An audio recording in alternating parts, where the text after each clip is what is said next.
have a really interesting fight in our co-main event coming up this weekend between Jojo, Joanne Calderwood, and Jennifer Maia, because it seemed like this spring Joanne Calderwood was going to get a shot at the flyweight belt, taking on Valentina Shevchenko. Now, Shevchenko out due to injury in June.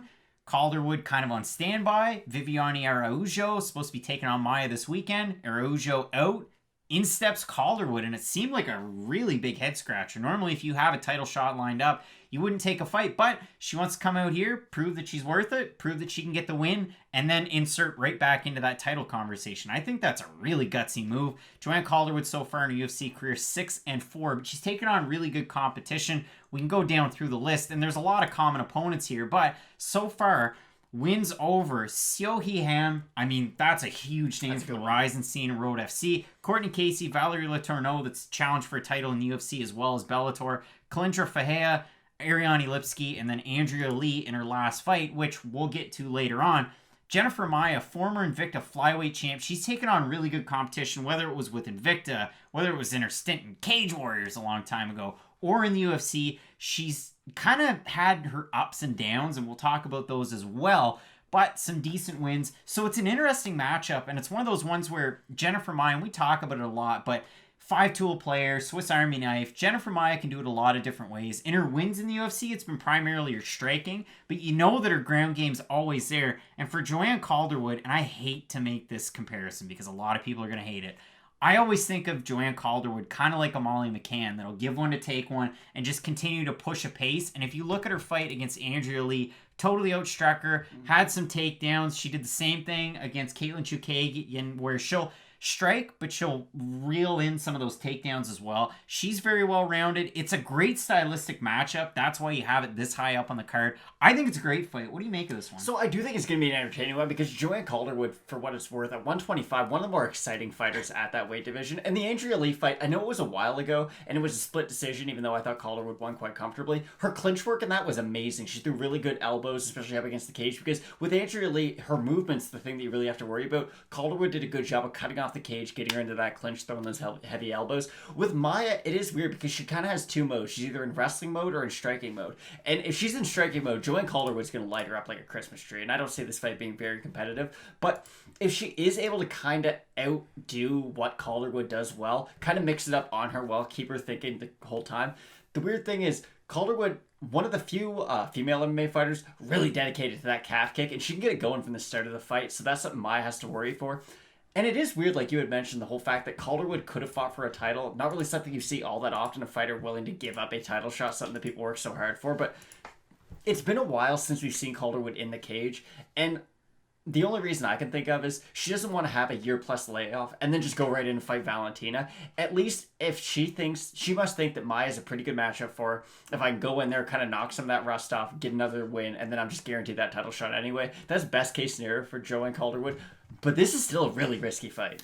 That's it. I mean, if you look at Jennifer Maia so far in the UFC, she comes in, loses the decision to Liz Carmouche. No, that's going to happen. Then she beats Alexis Davis, the Canadian, beats Roxanne Modafferi, loses to Caitlin Chukagian. The trouble I have in that fight, and it's been kind of a bad symbol for Jennifer Maia with the UFC, it's the weight. And she missed weight in her last fight, weighed in 127. Hopefully that's not an issue here. The other thing for Joanne Calderwood, 34 years old at women's flyweight, it's tough. It really is. And like you said, ring rust or whatever you want to call it, she's been away for quite some time. Now, I know she trains at Syndicate MMA, which is a great gym, and I mean, we bring it up, the Roxanne Modafferi's of the world, but you have a lot of good training partners in the States there. Jennifer Maia listed as Shoot the Box. I mean, you can't go wrong, and there's a lot of great gyms in Brazil for sure. I mean, we could just go down through the list. I mean, Nogueira brothers, Pitbull brothers, all sorts of brothers, but I digress.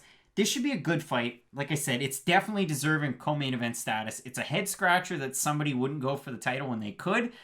This is a fight where, again, you talk about head scratcher. Joanne Calderwood coming in here, about a minus 190 favorite. Jennifer Maia plus 155. I'm surprised that the odds are that far apart. I'm surprised they're not a little bit closer because, again, you have that layoff from Calderwood, and you know what Maia can bring into a fight. So it's one of those ones where this is a live underdog here. I think it is, but The thing in my mind is Joanne Calderwood wouldn't take this fight unless she knew she was going to win. Because why would you be willing to give up that title shot? Now, I say knew she was going to win, but at least thought that Maia was a very good stylistic matchup for herself. Because there's no way that you're going to risk a title shot and by far the biggest payday of your career and the biggest opportunity of your career for just a co-main event slot at the Apex facility. So I do think Calderwood is going into this fight with the knowledge of, okay, all I have to do for Maya is stay on my bike a little bit, throw those calf kicks, try to get into the clinch, and avoid the takedown. And if you can simplify it to that degree, keep range. Calderwood has a good jab. She throws really good spinning techniques too. Spinning back kicks to the body, spinning back fists that not a lot of women in this division do, something that Maya has to watch out for. I think Calderwood has all the tools to beat Maya. The only way I see Calderwood losing this fight, so I'll give my pick, I think Calderwood's going to win by decision. The only way I see her losing is if ring rest is a very big issue for her.